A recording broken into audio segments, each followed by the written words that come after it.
아직 8월인데 왜 이 말씀을 본문으로 사용했을까 의아해하실지 모르겠지만 성탄절에만 이 본문을 사용하라는 법은 없으니까 이 본문을 택했습니다.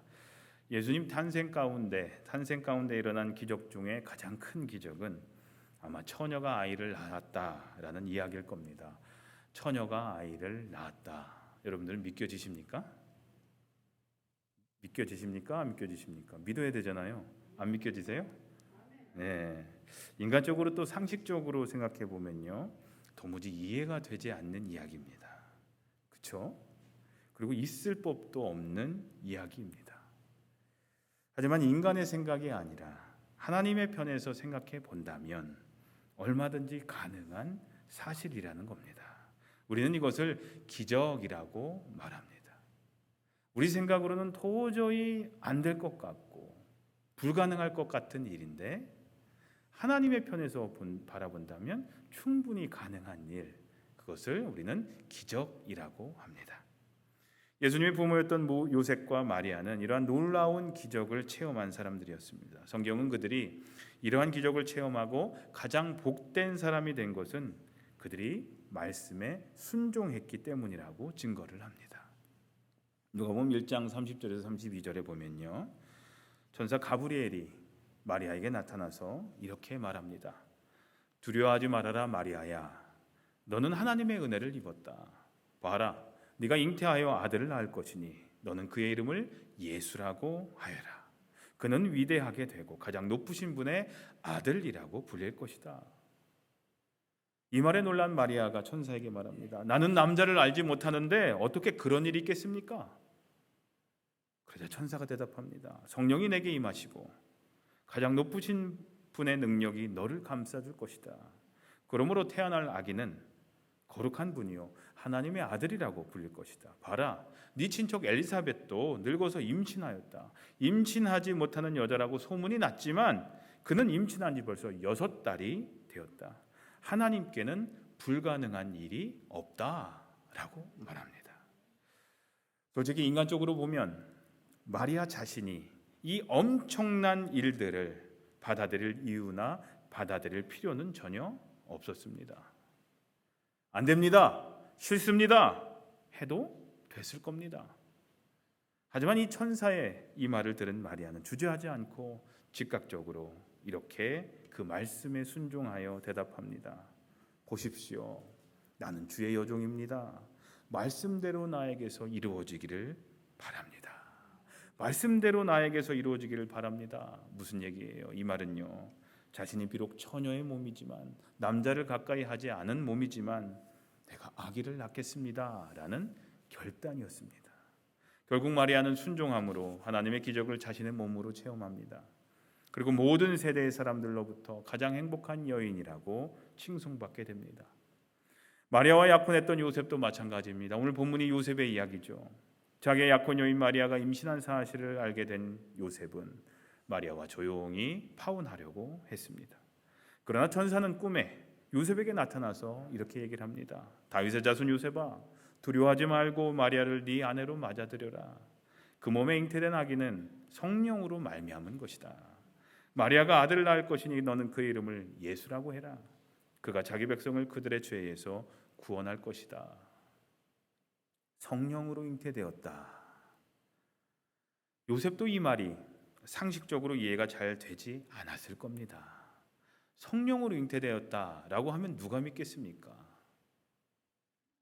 예전에 역사적으로 그런 일들이 있었다면, 그런 경험들이 있었다면 조금 이해하기가 쉽겠지만 전무후무한 일이었기 때문에 아마 어리둥절했을 겁니다.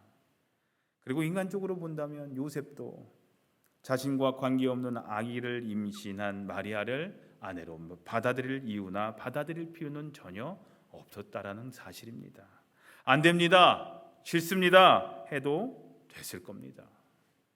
그러나 두려워하지 말고 마리아를 네 아내로 맞아들여라 라는 천사의 그 말에 요셉은 순종합니다. 근데 이 말을요, 깨어있을 때 들은 말도 아니에요. 낮에 들은 말도 아니에요. 꿈속에서 들은 말이었습니다. 그런데도 꿈속에서 들은 그 천사의 말에 요셉은 순종을 합니다. 그리고 결국 예수님의 육신의 아버지가 되는 영광을 갖게 됩니다. 그리고 오고 가는 세대의 모든 사람들로부터 사랑과 존경을 받는 인물이 됩니다. 장성도님들, 성경은요, 순종으로 기적을 체험하고 순종으로 복을 누리게 되는 이 순종의 원리를 계속해서 반복적으로 얘기를 하고 있습니다. 이 순종에 대한 얘기를 계속합니다. 이것은요, 요셉과 마리아의 이야기를 통해서만 말씀하시는 것이 아니라 성경 곳곳에서 하나님의 말씀에 순종하는 사람들을 통해서 하나님은 하나님의 귀한 뜻을 펼쳐가시는 것을 우리는 볼 수가 있습니다. 성경은 노아의 순종을 이렇게 증거합니다. 창세기 6장에서 노아는 하나님이 말씀하신 대로 다 하였다. 꼭 그대로 하였다. 그래서 하나님은 순종하는 노아를 통해서 인류의 새 역사를 펼치셨습니다. 하나님은 아브라함에게 이렇게 말씀하십니다. 창세기 12장에 너는 네가 살고 있는 땅과 네가 난 곳과 너의 아버지의 집을 떠나서 내가 보여주는 땅으로 가거라. 내가 너로 큰 민족이 되게 하고 너에게 복을 주어서 네가 크게 이름을 떨치게 하겠다. 너는 복의 근원이 될 것이다. 그때 아브라함의 나이가 75세였습니다. 정말 따르기 어려운 말씀이었습니다. 또 100세에 얻은 아들을 제물로 바치라는 하나님의 말씀도 있었죠. 인간적으로 보면 말도 안 되는 이 말씀을 아브라함이 받아들일 이유나 받아들일 필요는 전혀 없었습니다. 안 됩니다. 싫습니다. 해도 됐을 겁니다. 근데 아브라함은요, 하나님의 말씀에 한마디 이유도 달지 않고 그 말씀에 순종합니다. 하나님의 그 말씀에 순종했던 아브라함의 그 후의 삶이 어떠했습니까? 하나님께서 베풀어 주시는 기적을 체험해서 계속해서 체험하는 삶이었습니다. 하나님께서 약속하신 것처럼 복의 근원이 되는 복된 삶을 살게 됩니다. 성경은 그를 믿음의 조상이라고 얘기를 하죠. 그런데요, 아브라함이 보여줬던 그 믿음이 어떤 믿음이었습니까? 바로 하나님의 말씀에 순종하는 믿음이었습니다. 순종이 곧 믿음임을 성경은 말씀하고 있는 겁니다. 사르밧이라고 불리던 지방에 살았던 어느 과부에게는, 이 사르밧의 과부에게는 가루 한 움큼과 병에 기름이 조금밖에 없었습니다. 그것이 그녀가 가진 전부였습니다. 그녀는 그것으로 음식을 만들어서 마지막으로 아들과 함께 먹고 죽으려고 했습니다. 더 이상 먹을 것이 없으니까, 희망이 없으니까. 그런데 갑자기 선지자 엘리야가 와서 그 얼마 남지 않은 가루와 기름을 그 기름을 가지고 음식을 만들어 오라고 명령을 합니다. 해도 참 너무한 명령이었죠. 야속함을 느끼게 하는 명령이었습니다. 정말 마지막 남은 건데 그거 먹고 아들과 함께 죽을 수밖에 없는 그렇게 불쌍한 처지였는데, 인간적으로 보면 이 여인이 이 말씀을 받아들일 이유나 필요는 전혀 없었습니다. 싫습니다. 나도 지금 이거밖에 없는데 어떻게, 내 아들은 어떻게 하고요 하면서 노해도 됐을 겁니다. 그런데도 그 여인은 그 말씀에 순종합니다. 그 결과 어떤 일이 일어났습니까? 통에 가루가 떨어지지 않고 병에 기름이 떨어지지 않는 기적을 체험하게 됩니다. 문둥병자였던 나아만 장군은 어떻습니까? 선지자 엘리사에게 가면 고침받을 수 있다라는 그런 이야기를 여종에게 듣고 먼 길을 따라 엘리사를 찾아 나섭니다. 그러나 그가 들은 치료법은 요단강에 가서 7번 몸을 담그라는 것이었습니다. 참 시시하죠. 뭐 주문을 외운다든지 기도를 한다든지 뭐 특별한 거를 할 줄 알았는데 요단강에 가서 7번 몸을 담그라니요. 인간적으로 보면 나아만 장군이 자신이 이 명령을 받아들일 이유나 필요는 전혀 없었습니다. 처음에는 자신을 무시하는가 싶어서 화도 났지만 그 말씀에 순종하여서 요단강에 7번 몸을 담굽니다. 그러자 순종의 결과가 어떻습니까? 어린아이와 같은 피부를 되찾는 기적을 체험합니다.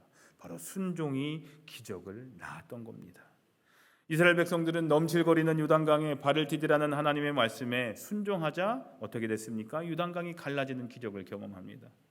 또 요단강을 건너서 적지에 들어가 있는 이스라엘 백성들에게 할례를 행하라는 하나님의 말씀에, 할례를 하게 되면 전투력이 손실될 수밖에 없는 상황이었음에도 불구하고 하나님의 그 명령에 백성들은 할례를 하라는 하나님의 명령에 순종을 합니다.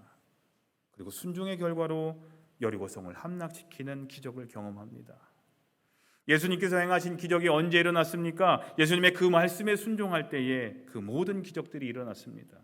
항아리에 물을 채우라고 하시는 예수님의 그 황당한 말씀, 황당하게 느껴졌겠죠. 그 말씀에 하인들이 순종했기 때문에, 물이 포도주로 바뀌는 놀라운 기적이 일어납니다. 밤새 고기를 잡지 못한 제자들에게 깊은 곳에 그물을 던지라고 예수님께서 말씀하십니다. 어부들인 제자들은 목수 출신인 예수님이 그 말씀에 순종하여 그물을 던집니다. 어떤 일이 일어났습니까? 그물이 찢어질 정도로 많은 고기를 낚는 기적을 경험했습니다. 예수님도 이러한 순종의 본을, 하나님의 말씀에 순종의 본을 우리에게 보여주셨죠. 누가복음 22장에 아버지, 만일 아버지의 뜻이면 내게서 이 잔을 거둬가십시오.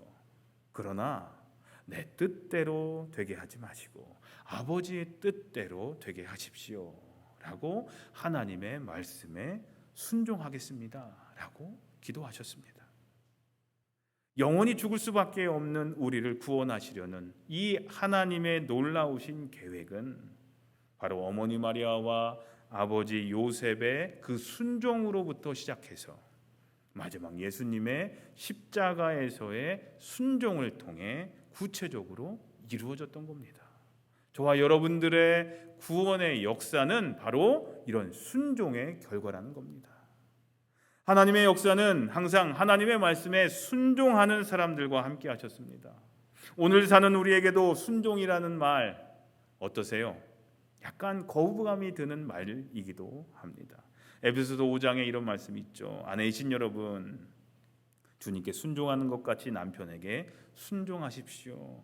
그리스도께서 교회의 머리이신과 같이 남편은 아내의 머리이기 때문입니다. 교회가 그리스도께 순종하는 것 같이 아내들도 모든 일에서 남편에게 순종하십시오. 아내 되시는 분들 어떻게 생각하십니까? 이 말씀. 이거 아멘 나오셨네. 예, 참 어렵죠. 쉽지 않고 거부감이 드는 단어가 바로 이 순종입니다. 오늘날 시대가 많이 변해서 아내가 남편에게 무조건 순종하면서 사는 것이 구시대적이라고 얘기를 하기도 합니다.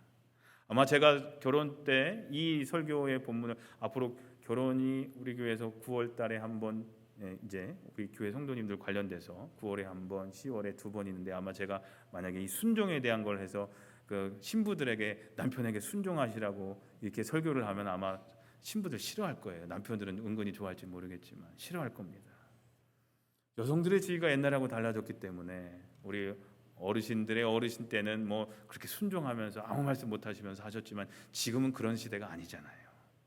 서로 존중하면서 살라는 말이 이제는 더 어울릴지도 모르겠습니다.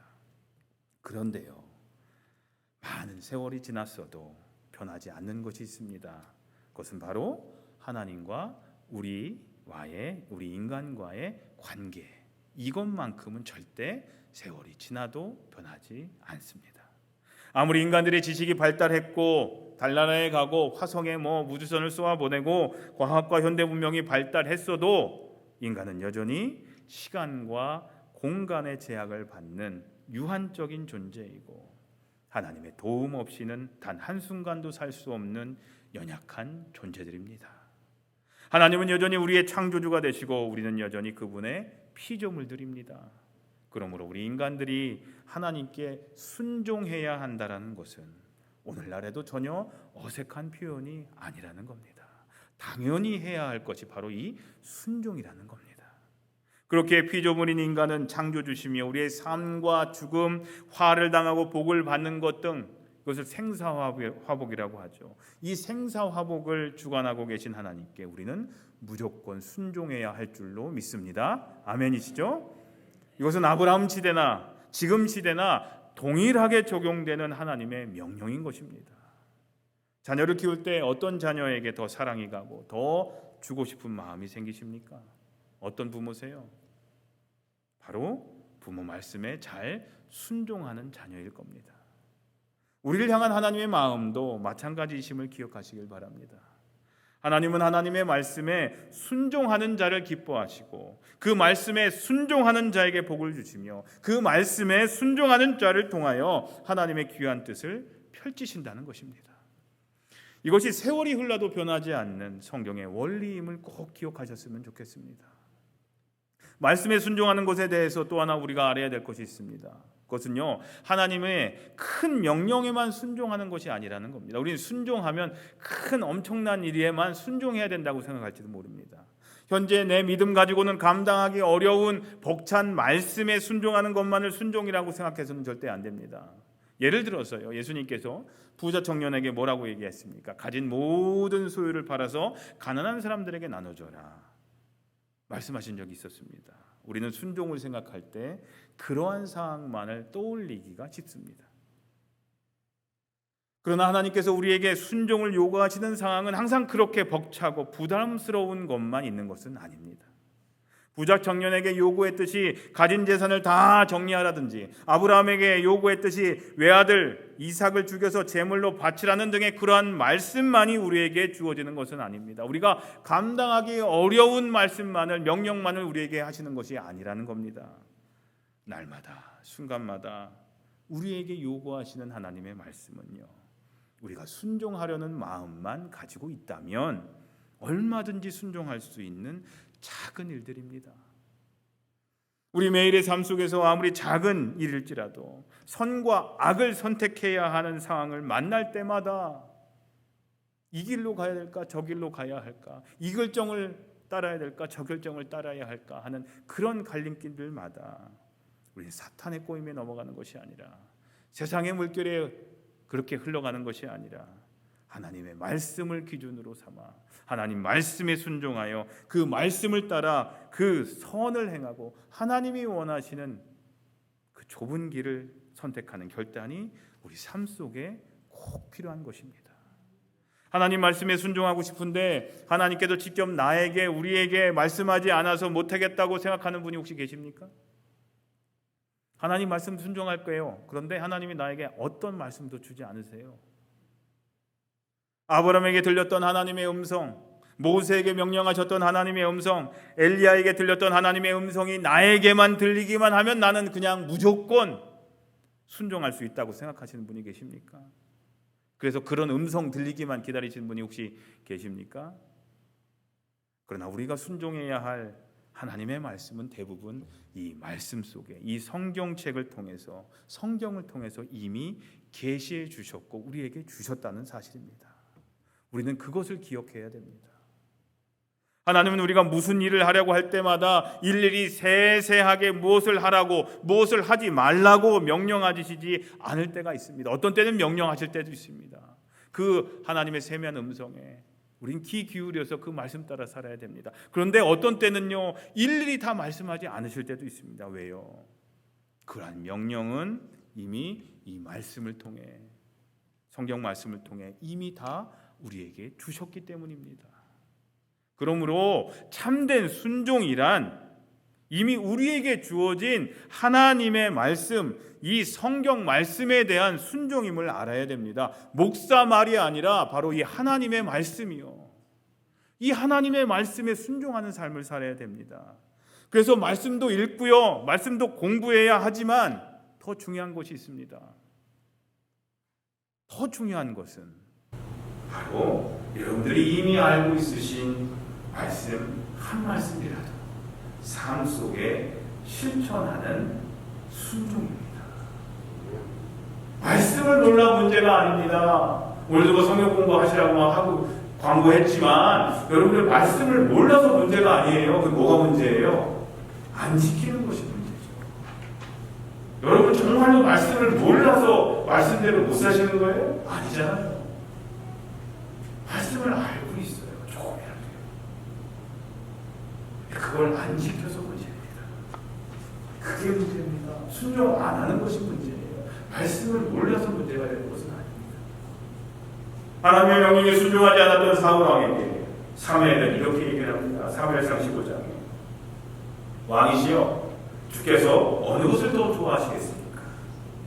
주의 말씀에 순종하는 것이겠습니까? 아니면 언제나 화목제를 드리는 것이겠습니까? 잘 들으십시오. 순종이 제사보다 낫고 말씀을 따르는 것이 순양의 기름보다 낫습니다 라고 얘기를 합니다. 순종이 제사보다 낫고 말씀을 따르는 것이 순양의 기름보다 낫습니다.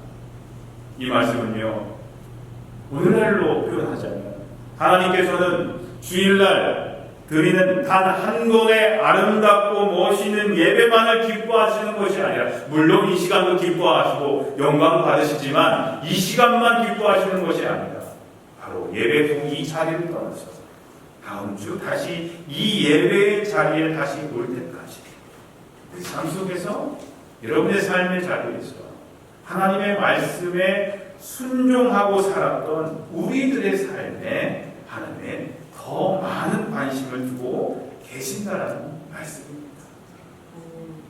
오늘 예배, 하나님께 진정으로, 신령과 진정으로 예배 드리기 위해서는, 하나님이 기뻐 받으시는 예배를 드리기 위해서는 하나님 중심에, 하나님 우선순위에 하나님만 생각하면서 예배를 드려야 되시겠지만, 지난 한 주 우리들의 삶이 오늘 우리의 예배에 전혀 상관없는 것이 아니라는 겁니다.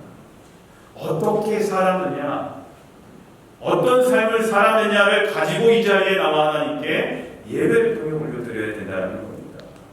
이 시간만 거룩하게 일주일 동안은 아무 주님과 상관없이 살다가 이 시간만 거룩하게 앉아 있는다고 해서 하나님이 기뻐 받으시지는 않는다는 겁니다. 우리 삶에 관심이 있으십니다. 이것이 바로 순종이 제사보다 낫다는 말씀의 의미인 것입니다.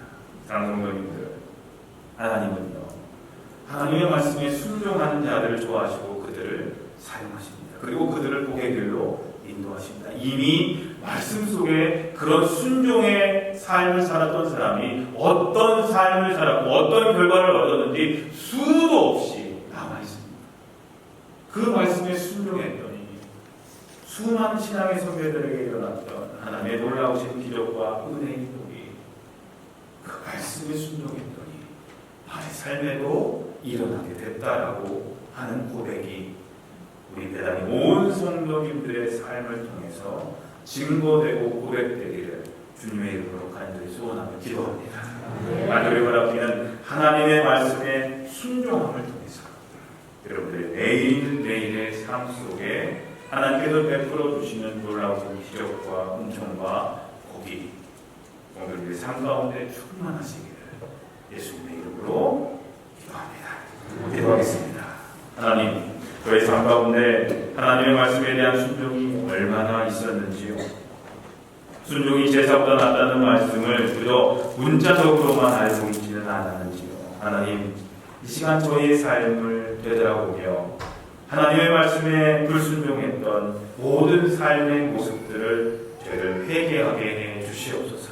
원하옵기는 저희가 순종의 삶을 통해 하나님의 기적을 체험하는 삶, 하나님의 은혜 가운데 거하는 삶을 사는 참된 그리스도인들이 되게 해 주시옵소서. 하나님, 하나님의 그 말씀에 한 말씀이라도 순종하겠다는 그 땅이 지금 있게 하시고, 그리고 그 결단으로 끝나는 것이 아니라 한 말씀이라도 새롭게 우리 삶 속에 적용하며 순종하겠다라고 이 시간 고백하게 해 주시옵소서. 고백합니다 주님, 순종하겠습니다 주님, 저희를 불쌍히 여겨 주시옵소서. 예수님의 이름으로 기도합니다. 아멘. 이 시간 하나님께 공헌하는 시간 갖도록